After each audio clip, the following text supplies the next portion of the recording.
Alors, bonsoir, maître Gilles Devers. Vous m'entendez bien? Bon. Oui, bonsoir. Bonsoir, parfait. Vous êtes avocat au barreau de Lyon. Vous êtes à l'initiative d'une plainte collective contre Israël pour génocide et crimes de guerre devant la Cour pénale internationale. Cette institution judiciaire internationale créée en 2002 juge les auteurs des crimes internationaux les plus graves. Cette plainte réunit plus de 500 avocats français et internationaux. Elle a été déposée le jeudi 9 novembre dernier au siège de la CPI à La Haye, aux Pays-Bas. Avant toute chose, maître Devers, vous confirmez que la CPI est compétente et a les pouvoirs de traduire Israël devant ses juges. Si je vous pose la question, beaucoup estiment qu'Israël échappe à la justice internationale et qu'elle n'a pas ratifié la CPI. Oui, effectivement, on entend dans ça de manière récurrente. Mais bon, moi, je suis bien habitué à ce discours qui est de discréditer le droit international parce qu'on le redoute. Bon, la situation, elle est parfaitement claire. Il y a eu un débat sur le sujet qui a occupé une procédure qui a duré à peu près un an où ont participé 80 parties. Il y en avait au moins 50 qui étaient pour la partie israélienne et ça s'est tranché par une décision de la Cour du 5 février 2021 qui a dit que la Cour était compétente. Donc, il n'y a pas de débat. Voilà. Ensuite, elle dit quoi, la Cour? Elle dit des choses très importantes. Et c'est pour ça que même si la CPI n'a pas que des qualités, même s'il y a des choses qu'on pourrait modifier, il faut bien mesurer pourquoi on choisit la CPI. La Cour a dit que la Palestine est un État.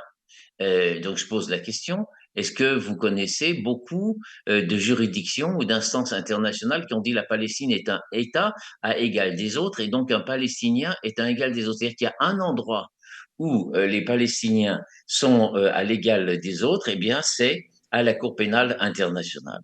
Et la Cour a ensuite statué que cet État était souverain sur la Cisjordanie, sur Gaza, et sur Jérusalem-Est.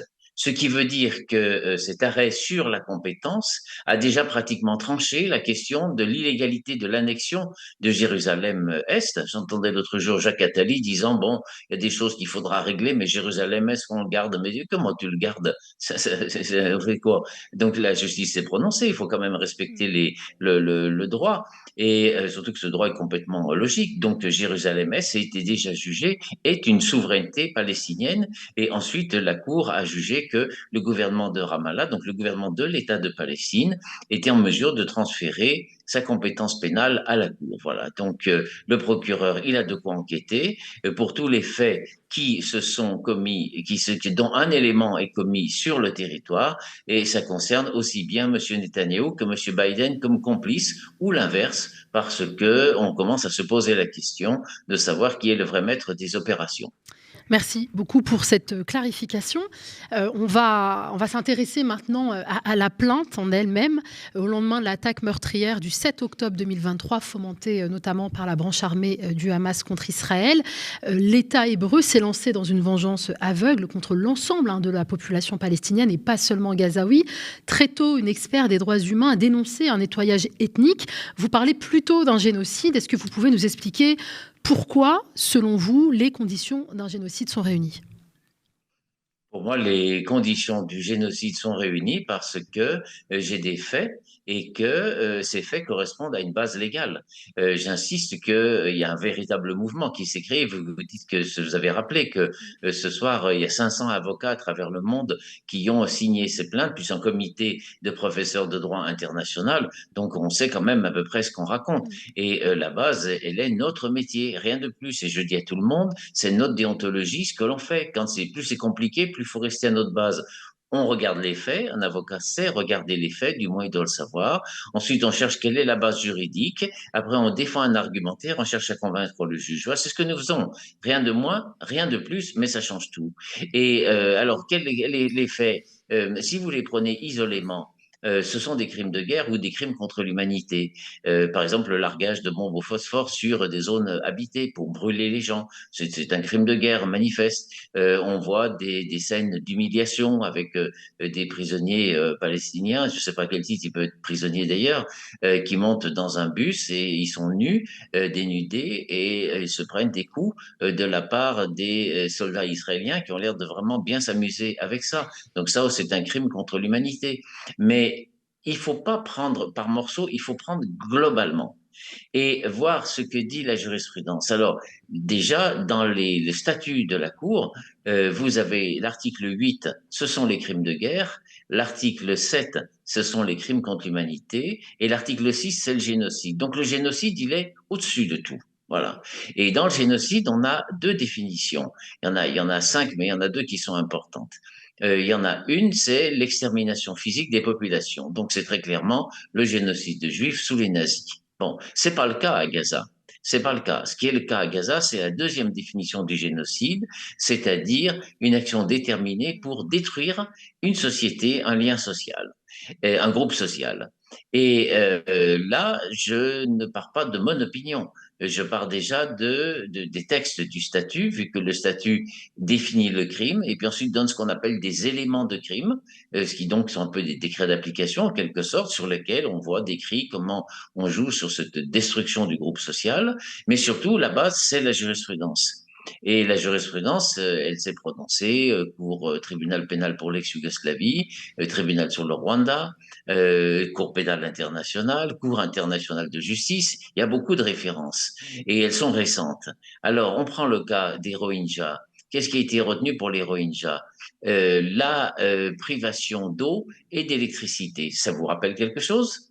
L'organisation de la famine. Ça me rappelle quelque chose, ça aussi. Ensuite, les difficultés d'accès aux soins, les destructions de maisons, les transferts forcés de population. La Cour avait retenu ça au titre des éléments matériels et nous on rajoute sur la situation de Gaza des bombardements massifs qui font entre 97 à 98% de victimes civiles. Bon, ça c'est des éléments matériels, donc on est déjà bien en phase avec la jurisprudence. Ensuite, deuxième volet, l'élément intentionnel. Il faut prouver une intention de détruire le groupe et pas simplement de faire des morts ou de détruire le groupe. Et ben, ici, je lis le ministre de la Défense en disant que les Palestiniens sont des animaux et qu'on va les traiter comme tels. Je lis les déclarations de M. Netanyahou disant que on va changer la manière d'être à Gaza, que Gaza ne ressemblera plus ici et que tous ceux qui ont soutenu le Hamas dans son approche à lui vont être percutés de plein fouet. Et puis on voit toutes ces tentatives qui sont pour expulser les Palestiniens, alors physiquement quand on y arrive, et puis je veux dire c'est surtout de les écœurer. C'est une guerre tous les 4 ans. Et quel est le médecin qui reste là? C'est par exemple, si vous prenez les médecins, ils sont vraiment acharnés à leur travail, à leur terre et à leur famille, parce qu'ils travaillent dans des conditions abominables, alors que ce sont des héros de leur science. Donc il y a cette volonté de déshumaniser, dit la jurisprudence, et moi je fais le lien avec ces éléments circonstanciels qui sont ces discours invraisemblables. On en a pris le détail dans la plainte, mais la plainte, moi, je la fais commencer à 1917, c'est-à-dire la déclaration de Balfour. Parce que la déclaration de Balfour, ça, c'était pas une compensation de l'Holocauste, hein. C'était la puissance occidentale qui décide de prendre fait et cause pour créer un État juif en Palestine parce qu'ils voyaient que ces peuples arabes allaient devenir indépendants, ils s'en méfiaient comme tout, et vu qu'il y a du pétrole, ils voulaient quelqu'un pour surveiller la maison. Donc c'est la déclaration de Balfour. Et créer un État juif alors qu'il existe déjà une société, c'est nier le droit à l'autodétermination. Quand en 48, il y a la création de l'État d'Israël, non pas par l'ONU comme je l'entends tous les jours, mais par une déclaration politique.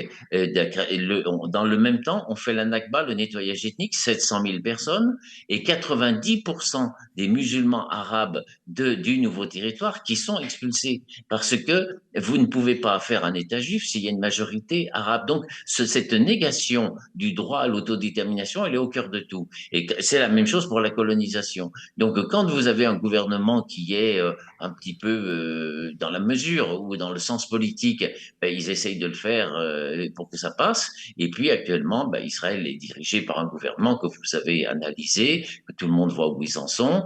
Il y a quand même des ministres qui ont dit que c'était tellement beau de voir Gaza détruit, pour enfin on va pouvoir le redonner aux colons, enfin sans parler de la bombe nucléaire qu'il faudra faire exploser sur le territoire.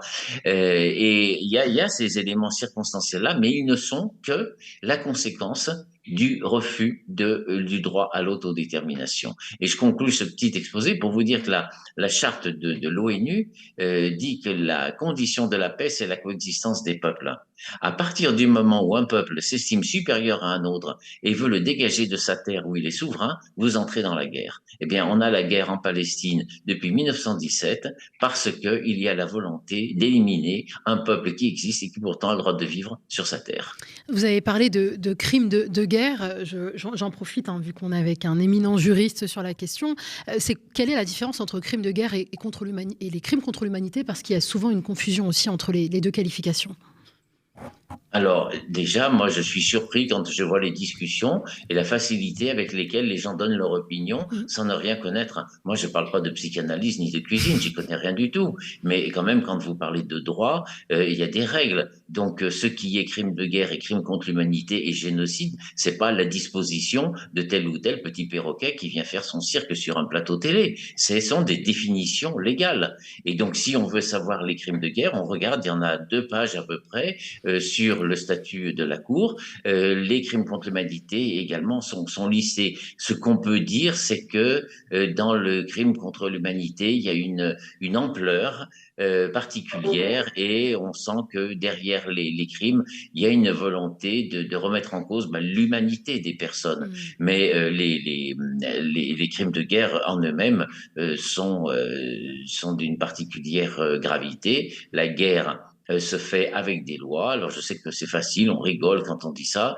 mais c'est depuis toujours. Mmh. Et il y a que là où on voit quand même un État qui dit mais moi je fais ce que je veux, et qu'on voit toutes les puissances occidentales qui se mettent sous les ordres de ce général excité et qui ne connaît rien, et en disant tu as le droit de te défendre. Est-ce que par exemple ces gens savent que la Cour de justice en 2004, alors peut-être qu'ils méprisent même la Cour de justice, mais la Cour de justice en 2004 a dit qu'Israël n'avait pas droit à la légitime défense vis-à-vis du peuple palestinien.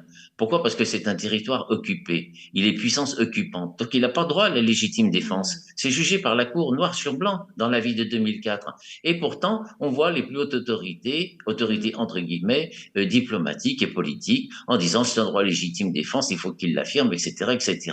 Donc voilà, nous, notre rôle comme jury, c'est pour ça Mmh. qu'on s'organise et que vous allez entendre parler pendant longtemps de notre armée d'avocats. Mmh. Je dis armée parce que c'est pour résister à la résistance à l'occupation militaire. Eh bien, on va reprendre ce travail de fond méthodique, mais on va rectifier systématiquement ces notions. Israël a droit à la légitime défense s'il est attaqué par un État tiers, c'est-à-dire s'il est attaqué par, je sais pas, la Jordanie ou l'Égypte ou le Liban. À ce moment-là, il y a un droit à la légitime défense, mais vis-à-vis du peuple palestinien, c'est une population civile occupée. Selon la Convention de la Haye, il doit la protection et cette protection, il la transforme en agression. Je vendais l'autre jour, je sais plus lequel c'était de cette équipe, qui se mettait en avant en disant mais à Gaza, on arrivait à livrer jusqu'à 400 camions par jour. Sous-entendu, vous avez vu comment on est généreux, mais c'est leur devoir le plus strict. C'est-à-dire que si vous faites une occupation militaire, c'est uniquement pour une manière transitoire le temps de négocier la paix. C'est pas fait pour durer pendant 60 ans en créant des colonies. Et vous avez effectivement l'obligation de protéger la population civile. Donc les camions, c'était pas un cadeau. Et au contraire, c'est un demi-cadeau parce que là, évidemment, on voit la violence de ce qui se passe. Mais en temps courant, et depuis les élections de 2006 qui avaient été gagnées de manière démocratique par le Hamas, ben, Israël a imposé un blocus qui est illégal en lui-même et qui, on l'avait vu les chiffres de l'UNCAD, qui est donc le service compétent des Nations Unies, il avait chiffré depuis le début du blocus à 23 milliards de dollars. C'est pourquoi, et ça datait de quelque temps ce rapport, on avait fait une évaluation et on a saisi le fonds d'indemnisation de la Cour pénale d'une demande de 35 milliards de dollars. Ça, c'est simplement ce qu'Israël gagne avec ce blocus alors qu'il a l'obligation de protéger la population. Et on y a fait droit à votre demande? Non, la Cour prend du temps, mais nous, on est tenace. Mmh. Et le fonds d'indemnisation devra nous répondre. J'ai quand même quelques petites oreilles par là-bas et je sais que la question, elle pose un problème sérieux, elle les intéresse. Qu'est-ce qui vous êtes plutôt confiant, maître Devers, qu'est-ce qui vous fait dire que cette plainte pourrait prospérer, puisque vous l'avez rappelé, depuis 1917, Israël agit et mène une politique qui semble échapper à la justice internationale. Qu'est-ce qui pourrait changer aujourd'hui et pousser les procureurs à engager des poursuites contre Israël? Eh bien, voyez-vous, ce qui change, c'est que maintenant, les Palestiniens, avec nous, mais avec d'autres aussi, saisissent les juges. Et aussi bizarre que ce soit, quand vous regardez l'histoire du conflit israélo-palestinien depuis 1917, qui est uniquement une affaire de reconnaissance de droit, c'est-à-dire que les Palestiniens revendiquent rien. La partie israélienne, elle revendique un État, mais les Palestiniens, ils revendiquent rien. Ils demandent simplement le respect de leurs droits souverains sur la terre. Donc, on m'a volé mes droits et je veux les récupérer pour un ensemble de raisons que je ne vais pas développer ici. Il se trouve qu'ils n'ont jamais agi en justice. Et on a toujours confondu en disant mais ils ont la justice internationale contre eux parce qu'ils faisaient des argumentaires qu'ils allaient soumettre au Conseil de sécurité. Donc évidemment c'était une plaisanterie juridique. Mais chaque fois qu'ils vont en justice, ils gagnent. Ils l'ont fait en 2004 pour le mur. C'est pas eux qui sont allés, c'est l'Assemblée générale. L'Assemblée générale, elle a rendu un arrêt spectaculaire et en disant que le mur était illégal, qu'Israël devait le détruire et qu'Israël devait ensuite indemniser tous les Palestiniens qui ont été lésés par cette construction. Il expliquait la méthode d'indemnisation et ensuite rien n'a été fait. Ben, rien n'était fait. Pourquoi? Parce que les États-Unis disent, ah oui, mais il faut discuter, il faut être sympathique, il faut trouver une solution, le contentieux, c'est pas bon. Voilà. Et donc, ce pays extrêmement nocif a joué tout son rôle, hein, ici. Ensuite, vous avez un deuxième exemple, et ben, c'est la CPI. Depuis 2009, moi, j'ai déposé les premières requêtes au nom des habitants de Gaza, vu qu'il y avait une première agression. Il a fallu attendre 2018-2015, pardon, pour que la Palestine ratifie le traité. Il y avait eu tout un travail qui avait été fait avec l'autorité palestinienne à ce propos. Et on disait, mais jamais la Palestine va ratifier. Mais elle l'a ratifié, et puis maintenant tout le monde est content. Et vous avez même ce paradoxe qui est même assez, il n'est pas rigolo, il n'est pas du tout, mais disons que le commentaire est rigolo quand on voit que la France dit, bah non, l'État de Palestine on ne le reconnaît pas, et puis que quand elle est à la CPI, elle siège à côté, et que la Palestine était même au conseil d'administration il y a peu de temps. Voilà, donc à Paris ça marche pas, à La Haye c'est bon, c'est un collègue État. Donc l'inscription à la CPI a fait une grande valeur pour la Palestine vu qu'elle a été reconnue comme État. Et ensuite, en 2018, il a fallu attendre 2018 pour qu'il y ait une plainte véritable des Palestiniens. C'est que la ratification, c'est pas la plainte. Il y a encore beaucoup de tractations, énormément de pression et les pressions sont pas compliquées. L'Europe fait la paye des fonctionnaires, tout le monde sait ça. Comment est-ce que l'autorité palestinienne prend son indépendance vis-à-vis du point de vue européen, en sachant que c'est eux qui font la paye des fonctionnaires, qui peuvent avoir un petit retard de paiement ou quoi que ce soit. Bon, donc, l'Europe finance beaucoup de choses, notamment toutes les destructions israéliennes. Donc, hélas, l'autorité palestinienne s'est mise dans une situation de dépendance vis-à-vis des instances européennes et elle n'a pas trouvé la force diplomatique. Mais vous voyez à quel point la CPI est efficace. C'est que pourquoi créer tous ces obstacles quand Abbas a finalement décidé qu'il fallait ratifier le traité. Avant de ratifier le traité, il a demandé au fameux groupe armé, Hamas, Djihad islamique, FPLP, en disant, je signe, mais vous risquez d'être poursuivis, vous êtes d'accord ou pas d'accord? Ils ont tous dit, mais on n'a pas redouté le droit. Au contraire, on se bat pour le droit. Donc, ils ont tous signé. Et Abbas ensuite a ratifié le traité. Et alors, qu'est-ce qu'on prend? On fait arrêt sur image, comme on dit. Voilà un État, la Palestine, à qui on a reproché la violence, etc., qui vient rejoindre une juridiction internationale pour se placer sous l'angle du droit international. C'est une image qui est positive, qui est magnifique pour tous ces grands pays qui sont tellement défenseurs des droits de l'homme. Donc vous cherchez les communiqués de félicitations, les remarquables adresses politiques que l'on fait à Abbas, les félicitations pour le peuple palestinien qui se place sous l'angle du droit international. Il n'y a pas eu un mot. Il n'y a pas eu un mot. Ils étaient tous verts de rage parce que les Palestiniens ont osé se mettre sous cette juridiction. Et pourquoi? Parce que cette juridiction, elle marche. La preuve, elle est compétente. Quand les faits ont démarré au début, on voyait, j'allais dire, hélas, une affaire de plus. et puis une agression de plus. Donc on est un petit peu rodé pour savoir comment la traiter au niveau des preuves, transmettre ça à la cour.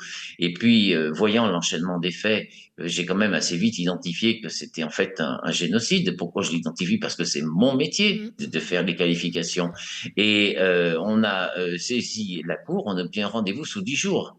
Donc, vous voyez, la progression, elle est spectaculaire par rapport à 2009 où on nous ignorait complètement. Donc, Et cette plainte reçoit un écho considérable dans le monde entier, du Pakistan à l'Uruguay et dans tous les pays. On a des avocats qui se manifestent, mais également en Palestine, où je coopère maintenant avec le barreau de Palestine, qui veut nous aider pour constituer les dossiers.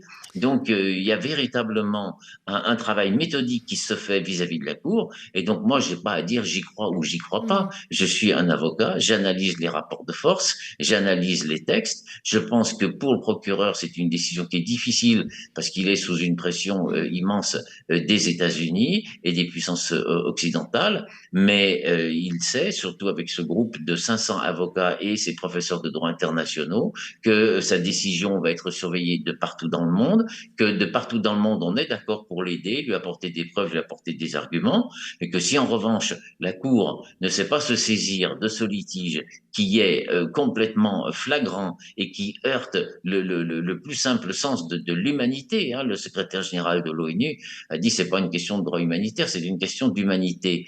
On a des dossiers, c'est des quelques-uns qui viennent, c'est à peu près tous les premiers dossiers qu'on reçoit. C'est les gens leur dire regroupez-vous ici parce que votre maison est pas sûre, on doit bombarder parce qu'il y a des terroristes, etc. Donc ils vont se mettre dans un lieu sûr et c'est le sûr qui est bombardé. Donc hier, il y a 4 jours, une famille, 54 membres de la famille ont été tués. 54, voilà. C'est hier un mail qui est reçu d'un jeune Gazaoui qui me dit en anglais, ben voilà, cette nuit la maison a été tuée, on était tous en train de dormir dans la maison. J'ai perdu mon père, j'ai perdu ma mère, j'ai perdu mes frères et sœurs, je suis tout seul, j'ai plus de maison, j'ai plus de vêtements, j'ai plus rien. Je voudrais simplement vivre comme un homme sur terre. Voilà, c'est pour ça qu'on se bat. Maître Devers, donc la plainte a été donc déposée le jeudi 9 novembre dernier au siège de la CPI. Quelles sont les prochaines étapes? Les prochaines étapes, c'est un long processus qu'il y a à la CPI, ceux qui la pratiquent le connaissent, c'est l'enclenchement de l'enquête par le procureur, vu que le procureur a seul l'opportunité. Voilà. Quand il prend un refus, on peut faire appel et on va devant les juges. Mais les juges peuvent simplement dire la décision elle n'est pas motivée, la décision elle n'est pas logique, mais les juges ne peuvent pas ouvrir d'eux-mêmes l'enquête. Ils renvoient le dossier au procureur. Voilà. Donc c'est tout un jeu de règles juridiques, de tractations qui sont très honnêtes normalement, et d'analyse de ce qu'on appelle les intérêts de la justice.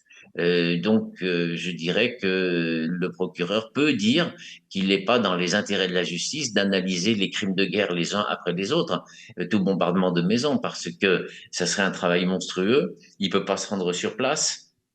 Il ne peut pas envoyer ses équipes. Quand vous avez 140 immeubles qui ont été bombardés pendant la nuit, comment faire une enquête technique là-dessus? Bon, c'est des questions qui sont réelles. Et donc, c'est pas dans l'intérêt de la justice, c'est dans l'intérêt de la Cour de se lancer dans des affaires comme cela, même si c'est regrettable. Bon. Mais pour ce qui est de la question du génocide, on lui explique que la preuve, elle est simple. C'est-à-dire que le ministre dit, on va couper l'électricité parce qu'on va arrêter le pétrole. Il arrête le pétrole, il coupe l'électricité. La preuve, elle est rapportée. Ensuite, l'eau, on ne s'en occupe pas, et tant pis s'il y a plus d'eau, et donc on cherche même l'eau potable pour les enfants. C'est complètement acquis. Ensuite, il dit on va bombarder les maisons. Il bombarde des maisons. Ensuite, on va exclure, on va faire des transferts forcés de population. Il le dit, il l'annonce, et c'est lui-même qui donne le premier chiffre de 1,5 million. Donc, au niveau de ce qu'est le génocide, ben ce sont des gros morceaux, je dirais, que l'on retrouve aussi s'agissant de l'intention, hein, cette fameuse intention coupable qui est l'intention de détruire le groupe. Bon, chacun maintenant le comprend. Je sais qu'au début, quand on a déposé la plainte pour génocide, ils se sont dit ça va encore des excités qui croient qu'ils vont tuer 2 millions de Palestiniens. Non, non, non, on est des gars sérieux quand même, vous voyez ce que je veux dire.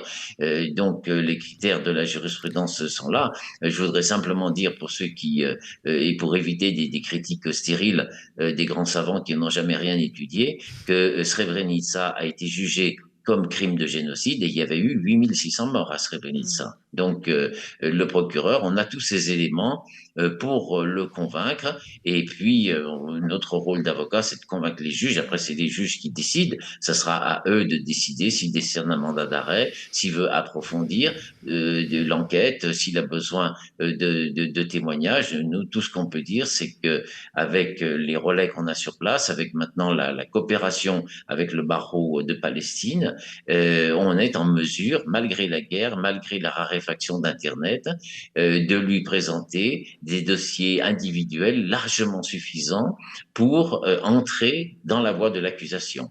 On ne parle pas encore du jugement, il faut être méthodique dans les procédures, donc le procureur a de quoi faire. Merci infiniment, Maître Gilles Devers, avocat au barreau de Lyon. Merci aussi pour ce cours de droit, ça fait du bien parce qu'effectivement, on entend beaucoup d'ignorants sur les plateaux télé et sur les réseaux sociaux. Nous suivons de très près cette affaire, nous restons bien sûr en contact.